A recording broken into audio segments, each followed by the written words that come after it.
Hello and welcome back to Forgotten Dailies. Well, we did it again. We found another car. This one's a true barn find. Took us 2.5 hours to get it on the trailer. This car, of all the cars that I've bought and hauled, etc. through the years, this one is definitely the most challenging to load. But thanks to my wife and some creativeness, we got it on the trailer. So, welcome home. 1985 Dodge Daytona Turbo. It's not a Turbo Z because it doesn't have the ground effects, etc. But it is a turbo car. It is a true barn find, as you can see by all the lovely, expensive barn dust. I think I'm going to scrape it off and throw it on eBay for lots of money, because that seems to be the thing. The car sat for since 2002 in this barn. The gentleman said it did run when he parked it, but it was not running very well.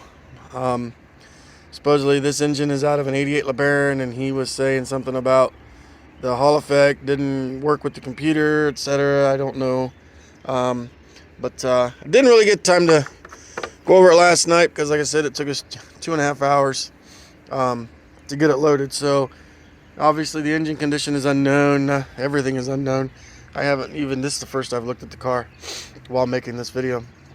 But it is a 1985. Can't tell if it's a silver or if it's that bluish color. I'll have to dig a little closer. It almost looks like it's like the light silverish blue. But it does appear to have a newer computer. Somebody must have liked red at some point in time. During the process of getting the car out of the barn it was in, step down here, we did kind of slide it into one of the upright poles and we damaged the hood a little bit. Not the end of the world. I have a couple of those already. So anyhow, yeah, so it's a 2.2 turbo automatic. What I find interesting is it says electronic fuel injection. That's kind of out of the norm. I thought they always said turbo on there. This one does not. Let's see. Got the checkerboard door panels, checkerboard interior. Said it is an automatic car. Haven't. I said I've literally. This is the farthest I've gotten into this car. Lovely mice living in it, of course, naturally. You can see the headliner. They got spot over there where they've enjoyed it. It is a sunroof car, which is kind of unique. Must have had a transmission leak, I'm guessing, because there's a couple quarts of transmission fluid back here. Yeah, so this car is probably going to be the next one to go into the garage to be dismantled. So the car was, let's follow along here, was facing the east and the door was to the south. So if you're imagining it, this side, it was facing this direction, nose this way, and the door was this way towards us. And there was a big beam right about here. And it's stuck in park. So the front wheels would not spin. So we were literally dragging it, and then we ended up taking a floor jack. Was able to get the back of the car up in the air enough to slide it to the driver's side to get it at an angle so we could keep pulling it out. The old Tundra, she worked hard last night, but she did it without complaining one bit. The truck is amazing. So you can see tag expired in 2002.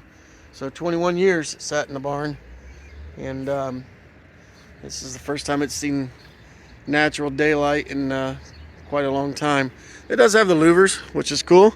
I didn't think about it last night on our way home. I should have looked at them before we left because I didn't want them to fly off. Fortunately, they did not. We about lost the hood, but that's okay. We got it strapped down.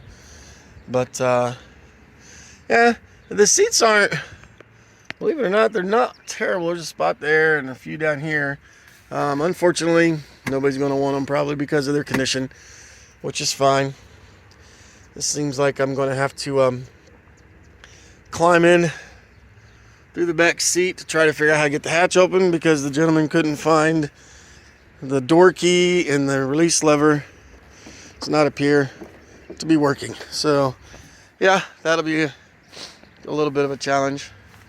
But let's see, can't read the sticker on the door. It is gone. Surprisingly, the rockers look solid. I didn't even look under the car. This is the first time I've seen under here. Well, shoot. Maybe this car needs to be saved, because the floors look rock solid from here. So they're known for rotting out right here where the parking brake cable goes in. That's the most common. And then up inside the wheel wells, it's hard to tell. Somebody could take this car and convert it to a Turbo Z if they have one that's crusty, and it could be done. Unfortunately, what happens a lot of times on these is, oh, you're too far, if I was closer, and you know, they don't want to spend the money. They'd rather find one that's done and running, which I understand. I'm kind of the same way. I got a project now that it's driving me nuts. The GLH rally car. If you haven't been following along, check out those videos. We do have a little update on that. I'll work on a video. I'm off this whole next week from work, so I'll do a video on that. Not today, but here soon. I will toss the battery in this car, and we'll see if we can get it to at least crank, if not run. And then we'll get it in the garage and go over it, or see what the bottom end really does look like. So it may be available for sale, excuse me, as a whole car.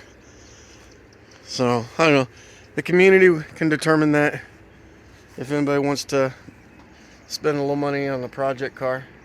I think if a person obviously spent some time at a car washer with a pressure washer, it'd probably clean up and look pretty decent. So who knows? We'll do it one step at a time. Today we're not doing much of anything. Oh, it did put a nice hole in the windshield. I wonder if when that beam fell last night, little extension on the beam, little 2x fell off and hit right in that area. So I'm willing to bet that it broke the windshield when it fell. But anyway, I don't really have any new updates.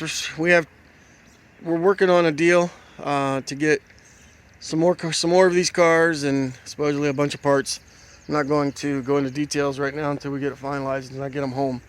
So that's supposed to take place later this week, and once we do, I'll do a video on each car and what all treasures we find. We do have another one. It's under the cover. That one's still going to be a surprise. I'm not going to say what it is yet.